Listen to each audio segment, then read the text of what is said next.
bonjour à tous. J'ai un peu élargi ma présentation aujourd'hui. Au début, je voulais parler simplement du saut vertical. Finalement, je me suis dit, vu que je suis en cours de travaux sur d'autres sports que le saut vertical, donc je vais vous montrer quelques applications. Et donc ça m'intéresse cette application qui est la comparaison entre robot humanoïde et gestes sportifs, parce que c'est en partie ce que j'ai fait en thèse. Donc c'est pour ça que j'ai pu m'adapter assez facilement à cette problématique-là. Et donc ça c'est des choses que j'ai appelé ça proposition pédagogique multiniveau, parce que j'ai travaillé avec les prépas, mais j'ai aussi fait des interventions auprès des cordées de la réussite. Donc ça c'est avec collégiens, lycéens et classes prépa quand ils ont le temps. Donc voilà, je vais vous montrer un peu les idées. Alors l'idée qui m'est venue, peut-être plutôt après qu'au départ quand j'ai commencé les applications pédagogiques. Le saut vertical c'est peut-être pas un sport olympique, hein, mais bon, autour, ce qui est intéressant c'est que par rapport à l'attrait des élèves, les élèves sont intéressés par NAO, la robotique humanoïde, c'est une chose. Et en plus, là, ça rajoute quelque chose aussi qu'ils ont l'habitude de côtoyer, qui est le sport. On le voit partout, surtout en ce moment, le foot notamment. Et le saut vertical apparaît dans le basket. On va parler du coup de pied en fait, parce que vous savez que Nao peut jouer au foot, donc on a essayé d'utiliser un peu le même principe pour le coup de pied. Et aussi le hand, alors là ça sera le lancer de balle, alors il ne lance pas des balles de hand, hein, mais il lance des balles de ping-pong. C'est toujours ça. Alors scientifiquement parlant, c'est intéressant quand même le sport, et je pense que c'est quelque chose peut-être qui pourra venir dans les années futures aussi dans l'enseignement, par rapport à la biomécanique, en fait, la modélisation du comportement humain, en tant qu'on peut parler de machine humaine, on est tous une machine quelque part. Là, ce qui est important, c'est qu'il y a des performances qui sont mesurables. Il faut avoir des performances mesurables, on optimise nos gestes, de par nos propres capacités, nous on arrive à optimiser nos gestes, Nao, il faut lui apprendre. On a des capacités motrices hors du commun. Justement, les élèves voient la différence entre leurs capacités motrices personnelles et celles de Nao. Les mouvements à étudier ici sont des mouvements dynamiques, en tout cas dans les mouvements que j'ai choisis. Donc, c'est pas simplement que des équations statiques. Et enfin, par rapport à l'humain, là ils se rendent compte aussi rapidement qu'on a un système sensorimoteur qui est hyper réactif, hyper adaptatif aussi. Tous les superlatifs peuvent être utilisés pour la machine humaine. Donc voilà, saut vertical, coup de pied dans cette balle, je n'aurai pas le temps de tout traiter, mais je vais vous montrer un peu la démarche. La démarche, alors, il y a une partie qui s'est fait, une partie préliminaire, je dirais, qui est commune aux différentes démarches, c'est l'établissement du modèle. Alors l'établissement du modèle, il y a plusieurs possibilités. Nous, on a choisi de le faire dans MATLAB, mais on peut le faire dans Scilab, on peut faire du SolidWorks, on peut faire plein de choses. D'accord. On est parti, nous, de MATLAB, et d'abord, la première étape, c'était faire le modèle géométrique de Nao, ou d'un autre robot. Donc, de partir de ces dimensions. Voilà, on part de ces dimensions, le modèle géométrique, donc c'est simplement toutes les dimensions de ses membres, etc. En entrée du système, l'objectif, nous, c'est les élèves de classe prépa avaient à créer cette boîte-là, à programmer cette boîte. En entrée, on donne les angles articulaires du robot. En sortie, on a la position des effecteurs. Les effecteurs, au sens large, c'est-à-dire même toutes les positions des centres articulaires, par exemple. Donc ça fait un paquet de points, je crois qu'il y a une cinquantaine de points que je leur demande de calculer. Et tout ça d'une manière automatique, automatisée. Je vais vous faire la démonstration, peut-être tout de suite d'ailleurs. Je vous fais la démonstration de ce que ça peut donner. Alors, la résolution n'est pas terrible, donc on voit pas, vous n'allez pas pouvoir voir tout le programme assez facilement. Mais, donc voilà, l'idée là, c'est qu'en entrée, là, vous avez souvent en robotique, on parle des QI, qui sont les angles articulaires. Donc là, on a toutes les... on peut définir les angles. Alors là, c'est pas, pour l'instant, il n'y a aucun aspect temporel, c'est simplement une création de posture. Donc par exemple, ici, je choisis 68 degrés pour la cheville, 136 pour les genoux, 68 pour les hanches, après les flexions de bras, etc. Bon, j'ai 25 degrés de liberté à choisir. Donc, une fois le programme terminé, et quand j'exécute mon programme, l'objectif c'est de visualiser la posture correspondante. Donc là, c'est vu de dessus. les élèves peuvent la tourner et voir donc le robot qui se forme. Alors, évidemment pas avec les coques, etc. Là, c'est simplement sous forme filaire. Ce qui nous intéresse vraiment dans la modèle géométrique directe, c'est simplement avoir les différentes positions, par exemple des centres articulaires, mais vous voyez aussi apparaître, et là je vais en parler pour le modèle dynamique, les centres de masse de chacun des membres, et il y en a un certain nombre. Là, après, ils peuvent tester, c'est ce que j'ai mis, je crois, dans le PowerPoint, ils peuvent tester, c'est important de valider étape par étape. Là, la validation, c'est déjà ce que j'ai fait. J'ai appuyé sur, enfin, j'ai lancé le programme et j'ai regardé si la posture correspond à celle que je m'attendais. Après, ils peuvent faire bouger les membres, donc changer les variables articulaires, vérifier après sur chorégraphe, etc. si on a la même chose. Voilà, c'est surtout voir au niveau des sens, enfin des signes, il y a des erreurs de signes souvent, etc. Donc il faut valider cette étape-là. Le gros intérêt pédagogique quand même, parce qu'il faut que ça serve à quelque chose, pédagogiquement pour les élèves. Le gros intérêt en classe prépa, et pour moi qui est une nouveauté, j'ai trouvé que c'était vraiment quelque chose qui a travaillé en prépa, c'est le lien entre maths et sciences de l'ingénieur. On fait un peu chacun les choses de notre côté, les mathématiciens, les physiciens, les SI. Alors il y a des regroupements, des fois avec les TIPE, etc. On arrive à communiquer. Mais globalement, là, il y a quelque chose en commun. C'est la passerelle entre, en sciences de l'ingénieur, on voit le calcul vectoriel de ce type-là, de cette façon-là. Donc ça, c'est pour ceux qui connaissent, on représente comme ça, figure plane, on appelle ça. Et alors qu'en maths, quand ils font l'algèbre linéaire, ils voient un petit peu les matrices de rotation, même ils le voient bien, même dès la première année. Et donc tout simplement, c'est faire le lien entre ces deux choses-là qu'on fait en SI et qu'on fait en maths. Donc après, derrière, il y a les calculs de matrices inverses, etc. Le maths, on le fait automatiquement. Hein. Mais on va multiplier les matrices de rotation les unes par rapport aux autres. Si on veut aller de 1 à 5, on fait 1 fois 2, de 1 vers 2, multiplié par 2 vers 3, etc. Donc tout ça, en fait, ils vont vraiment mettre en œuvre l'algèbre linéaire, mais dans une problématique qui va être formulée par les sciences de l'ingénieur. Voilà. Donc, juste quand même pour vous montrer que c'est comme ça que c'est programmé. Donc vous avez... Alors, c'est pas optimisé au niveau programmation. S'il y a des programmeurs, là, évidemment, c'est pas terrible ce qu'on a fait. Mais au moins, c'est très formel et ils comprennent. Donc, en fait, j'ai choisi pour eux des numéros d'articulation. Puis là, vous voyez toutes les matrices de rotation de toutes les articulations, plus certaines intermédiaires, notamment celle-là qui est nécessaire. Voilà. Et après, regardez comme c'est bien programmé. Après, tout simplement, en fait, les points, c'est des enchaînements de matrices de rotation multipliés par des vecteurs en position. Voilà. Pour rentrer dans le concret. Alors ensuite, le modèle dynamique. Alors là, l'objectif, c'est d'avoir les angles articulaires au cours du temps. Cette fois-ci, maintenant, on parle du temps, puisqu'on va avoir besoin des accélérations. Et la sortie, ça doit être les actions de liaison et les actions de contact. Ce qui m'intéresse surtout, c'est les actions de contact pour voir l'équilibre, notamment. Les actions de liaison, on va en avoir besoin si on veut faire du dimensionnement de moteurs, par exemple. Éventuellement de liaison pivot aussi, mais ça je ne suis pas allé jusque là. Mais on pourrait aussi faire des dimensionnements de liaison pivot. Donc PFD qui est important évidemment, action mécanique de contact, donc torseur, etc. Donc là ça rentre pile poil dans le cadre de l'enseignement en prépa. La validation ici, il y a plusieurs choses, mais j'ai mis visualisation des centres de masse parce que des fois il y a des erreurs de signes et tout ça. Donc on peut voir déjà des choses et je vais vous les montrer tout à l'heure. Ensuite, en fait, une fois qu'on a ce socle de base, modèle géométrique et modèle dynamique, à partir de là, on peut faire on peut partir sur plusieurs problématiques. Il y a le saut, donc je vous ai dit le saut, le lancer de balle par exemple, ou autre. On va en inventer d'autres. Mais là, je pars sur le saut, je vous donne l'idée, ce qu'on a fait sur le saut, parce que c'est celui-là pour l'instant que j'ai traité à fond avec les cordées notamment.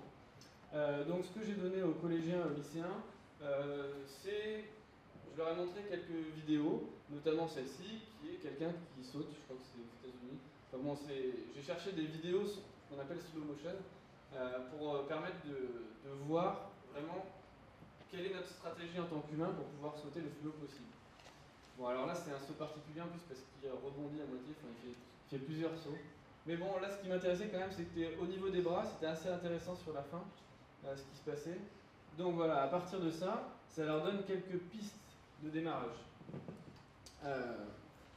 Alors là, ce qui va être intéressant, alors je vais vous faire après le déroulement à la fin quand j'aurai présenté les différentes étapes.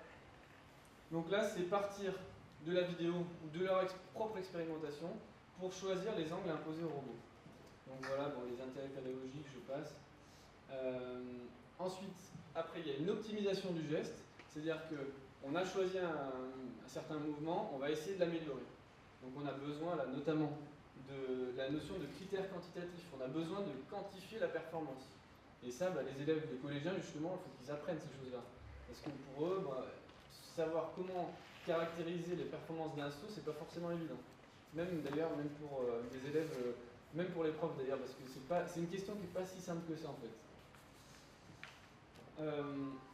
Ensuite, autre étape, c'est la vérification des capacités motrices. En fait, on va faire ça un peu tout le temps ensemble. C'est-à-dire qu'à chaque fois, chaque étape, on va vérifier les capacités motrices, évidemment. C'est vraiment incontournable. Et enfin, implémentation et tests de robustesse. Ça, on n'a pas trop le temps de le faire. Au moins, on fait le programme, je leur montre que ça marche, mais on n'a pas le temps de faire des tests de robustesse.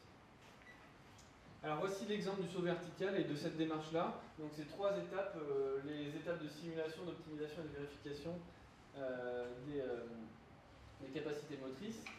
Alors, voici les différentes étapes sur lesquelles ils sont passés. Je vais faire la démonstration avec Nao. Je vais faire un peu une nouveauté là, c'est que peut-être que dans quelques années, les profs ils seront remplacés par des robots. Non, c'est une blague. Mais je vais essayer de faire présenter ça à Nao. Alors, Nao va présenter lui-même en fait la façon dont, comment il a appris en fait à sauter. Si j'y arrive, si ça marche. Alors.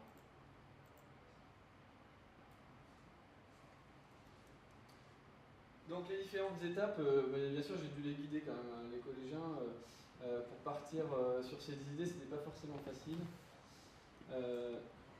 Donc il est connecté, je l'envoie.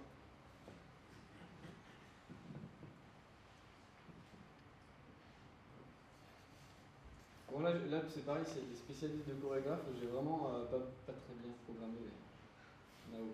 C'est pas optimisé, c'est pour ça qu'il va mettre un petit peu de temps à lui envoyer et à démarrer parce que j'ai plein de boîtes en double, vraiment c'est pas très beau.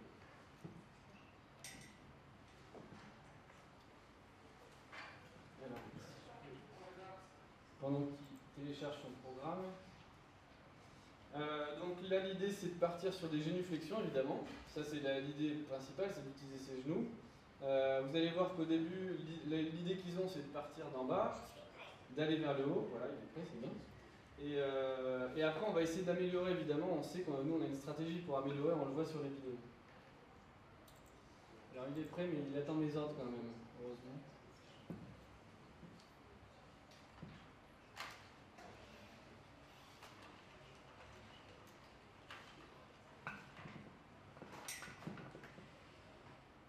Bonjour à tous. Je vais vous présenter les différentes étapes par lesquelles sont passés les élèves pour me faire réaliser un saut vertical. Première étape, je fléchis les genoux au maximum, puis je me relève le plus rapidement possible. Démonstration. Alors là il attend un peu. Ah j'ai mis un bon timer, c'est pas grave. Ça m'arrive régulièrement sur les programmes un peu compliqués. Mais c'est pas grave parce qu'il est lancé là, donc par contre c'est. Alors, ici il bloque tout. Alors là je vais vous montrer justement la simulation qu'ils ont effectuée pour faire ça.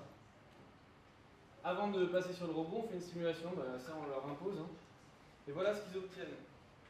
Alors ça c'est le modèle géométrique direct avec la dynamique.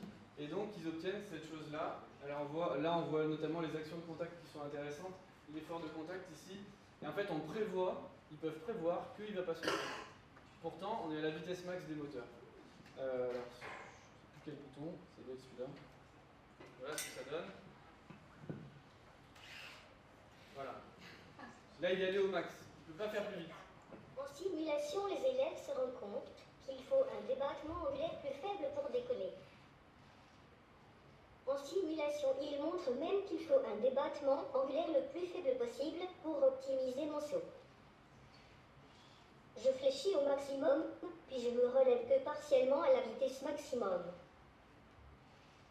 Mon débattement angulaire au niveau des genoux est de 2 degrés. Alors là c'était un peu moins prévisible.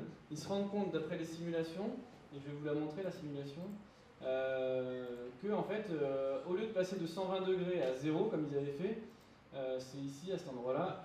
En fait, il montre que plus on a un débattement faible, et plus on saute haut. Alors ça, là par contre, ça commence à être un peu étrange vis-à-vis de ce qu'on connaît. Alors, derrière, pour expliquer, c'est parce qu'il y a une loi de commande en vitesse qui est très spécifique. Ça pourrait être un trapèze. Là, j'ai utilisé la parabole parce que globalement, ce qui est programmé sur NAO, les lois de commande en vitesse, souvent, c'est plutôt parabolique. Il y a un spécialiste qui pourrait me dire. Alors, il paraît que c'est plutôt une spline cubique, mais en fait, ça revient à la même chose globalement. Ça revient à une parabole. Donc bon, il se trouve qu'avec cette simulation-là et la loi de commande parabolique, plus on met un débattement faible, plus il va sauter haut. Seulement, évidemment, il n'y arrive pas. Donc, démonstration. Donc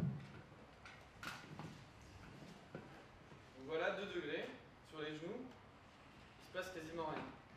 Troisième étape. Grâce à l'expérimentation, on remarque qu'il faut un débattement plus grand pour que la vitesse maximum des moteurs des genoux soit vraiment atteinte.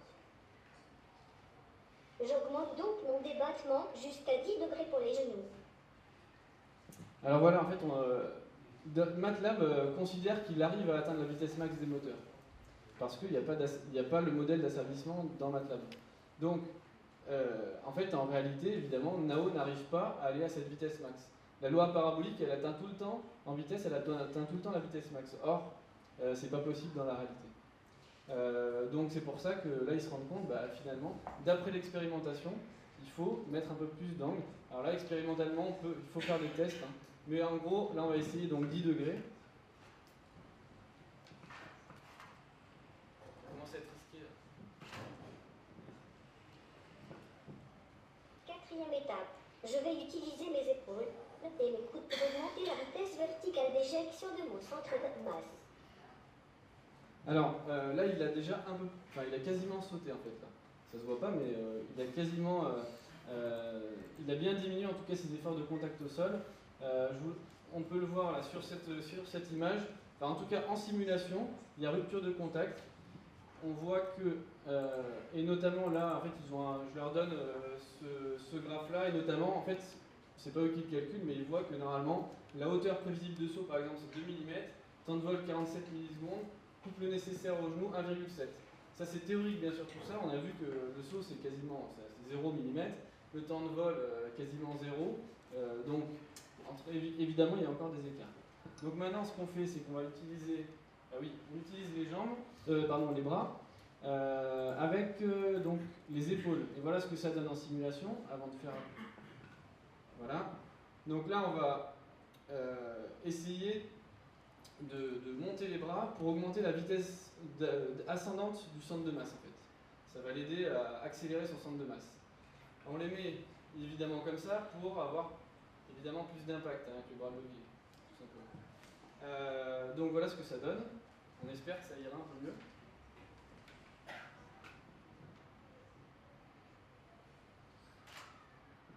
Voilà, c'est pas encore génial. C'est pas encore génial, surtout que. Je modifie les angles de flexion de mes hanches pour basculer mon tronc et ainsi augmenter encore la vitesse d'éjection de mon centre de masse. Alors théoriquement, là on était à 4 mm de saut, 67 millisecondes de temps de vol. Alors là maintenant, on passe à une étape avec la plus complexe, où là, au niveau programmation, c'est plus complexe parce qu'on commande pas mal d'axes. Les hanches, vous voyez qu'on est obligé de les pencher, etc. On va utiliser le tronc en fait, pour augmenter encore la vitesse d'éjection du centre de masse. Voilà ce que ça donne en expérimentation.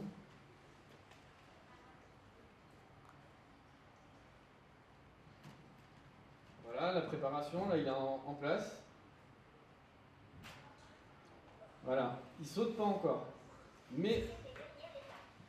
Lorsque mes pieds ont décollé, à la manière d'un gymnaste, je groupe mes jambes pour augmenter la hauteur de saut et mon temps de vol. Alors, là c'est la dernière étape. Et c'est là que ça va être un petit peu mieux, même bien mieux, et même en simulation on le voit bien. Alors vous savez que les gymnastes, pour augmenter leur hauteur de saut, si vous voulez éviter un obstacle, qu'est-ce que vous faites? Vous levez vos jambes en fait. Vous soulevez vos jambes. Donc c'est une fois qu'on a rupture de contact, on soulève nos jambes pour sauter un obstacle. Donc on va faire pareil avec NAO. C'est un peu plus compliqué aussi au niveau programmation, mais bon évidemment là je les aide. puisque là maintenant il y a deux séries de mouvements. Un premier série de mouvements où il va essayer de décoller et ensuite il groupe. Et quand il groupe, bah là il va mettre plus de temps à retomber, quoi. Enfin, normalement il doit s'élever plus haut. Et donc là ça change un petit peu par rapport au calcul de hauteur de saut et temps de vol. Bon là il y a, je peux en parler longtemps, mais là on voit en tout cas qu'il y a normalement 27 mm de saut, théoriquement 132 millisecondes de temps de vol. C'est énorme là. C'est énorme. Évidemment c'est théorique, et là aussi les élèves ils vont vite s'en rendre compte, mais quand même ils vont quand même voir que ça va bien améliorer la chose. Donc voilà ce que ça donne.